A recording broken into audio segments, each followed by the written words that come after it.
Hi everyone, my name is Natalie. So today I'm doing another Springathon related video. The Springathon is starting on the 9th of May, and so we're very close to the beginning of this readathon that I am co-hosting with Doris and Heidi. I will link their channels in the description below, as well as the Springathon announcement that I did in the middle or early April. But it is a readathon going on 2 weeks where you are encouraged to join us to read nature writing. Nature writing is something I really love, and I wanted to do some videos related to the Springathon to recommend books to you. And so I did a recommendations video going alongside the announcement where I recommended books for the particular prompts. But today I wanted to bring your attention to 4 illustrated nature writing books. So we have 2 picture books and 2 graphic nonfiction type books, but they pretty much all of them I would consider all ages appropriate. If you want something different for your own Springathon reading, or if you want to maybe introduce your kids to nature writing, I think these are all really great and have something to offer for the genre. So we'll start off with one that I am still currently reading, and this is called Plasticus maritimus, an invasive species, by Anna Pego, and this was translated by Jane Springer. This is a graphic nonfiction book about plastic, the pollution of ocean plastics, and this is already touching on so many important aspects to this issue. The consequences of ocean plastics, the different types of plastics, some sort of timeline things regarding humans' interactions with plastics as a material, just so many different things. But I wanted to show you some of the inside to give you a sense of the book. So it has these coloring pencil type illustrations that I really love, and you'll see that with the other books as well. This is a type of illustration that I really like. So as an example, this is usually the layout, that there's text and some illustrations to go alongside to really illustrate the points in this. And sometimes you have spreads like this, and then you have texts and various charts and bits of information. Like I said, I'm still currently reading this, but I'm finding this already to be so clear and concise, but also it never feels dumbed down or simplified or simplistic, but still being very accessible, and I think also gives you an idea of what you can do different and why it matters. The next one we have is this larger graphic nonfiction called Shackleton's Journey by William Grill. This is about the Shackleton expedition to Antarctica and their struggles of survival along the journey. It is just beautifully put together. So let's see if I can show you some examples. So this is a layout of the crew. So often the illustrations of the people are very tiny, like this as well, all of the dogs on the ship. And there's a lot of details to everything, and sort of breaking things down into smaller parts like this. The Endurance ship, all of the various parts and all of the people involved in creating it.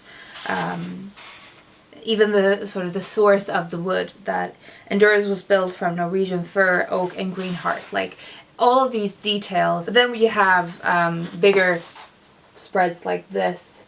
While I find certain things about the story and sort of the heroic aspects of it to be slightly problematic, I still think that this is a stunning portrayal of a true story and of a historical type of expedition, that this was sort of the last of its kind, that polar expeditions didn't really look like this after Shackleton's journey.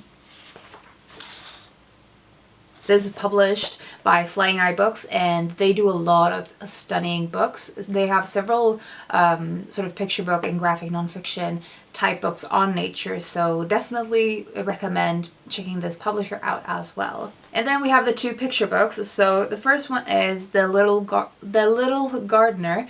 I have the Swedish translation of this, and this is by Emily Hughes. Again, written and illustrated by her, and this is so beautiful. It is about this tiny gardener in a very big garden. So he is tiny in comparison to the garden, and he seems to be the only one who cares about the garden. It is sort of decaying, and it has a lot of weeds, and no one is really taking care of it. No one is caring for it except him, but he is becoming very, very overworked from being the only one who cares. And he is taking care of this one flower in the garden, and it gets the attention of some kids that sort of become involved in helping the little gardener out. This picture book beautifully illustrates what an impact and what a change a tiny, or sort of being engaged with nature can mean, both for the nature and for the people involved. So yeah, I think this was a really beautiful story, and as I said, something that all ages could probably enjoy. If not for the story, then definitely for the illustrations, because they are so intricate. And again, I would say it feels like this is like coloring pencils type stuff. At least the texture of it feels like it is traditional media, but I could be wrong.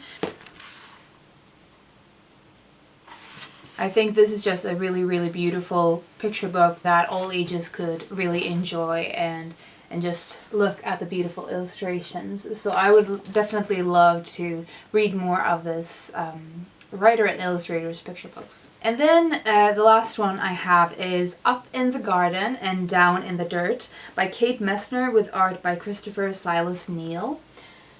And this is more, even though it is a picture book, it feels like it's more leaning towards the nonfiction in terms of being sort of more illustrative of nature and sort of the seasons and the transformation that nature is going through throughout the year. It sort of goes back and forth in talking about what is happening up in the garden and over the ground, and then going down deeper into the ground and seeing what is happening in both layers. So first of all, it has beautiful end papers like this.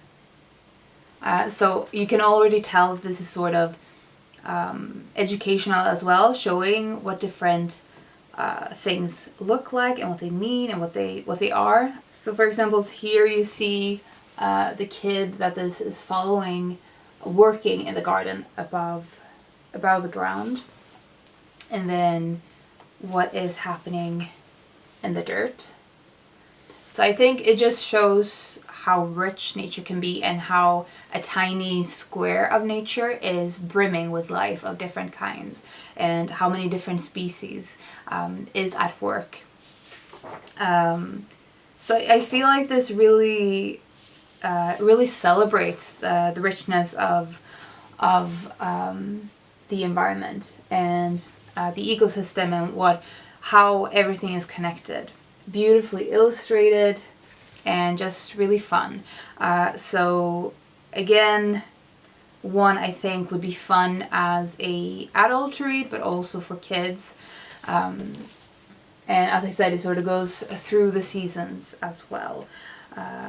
So yeah, again, this author I think has several books in the series of Up in the Something and Down in the Something. So just showing sort of the contrasts of what is happening in the more visible part of the environment and what is happening sort of behind the scenes in a way. I think there is one similarly for The Pond or something like that.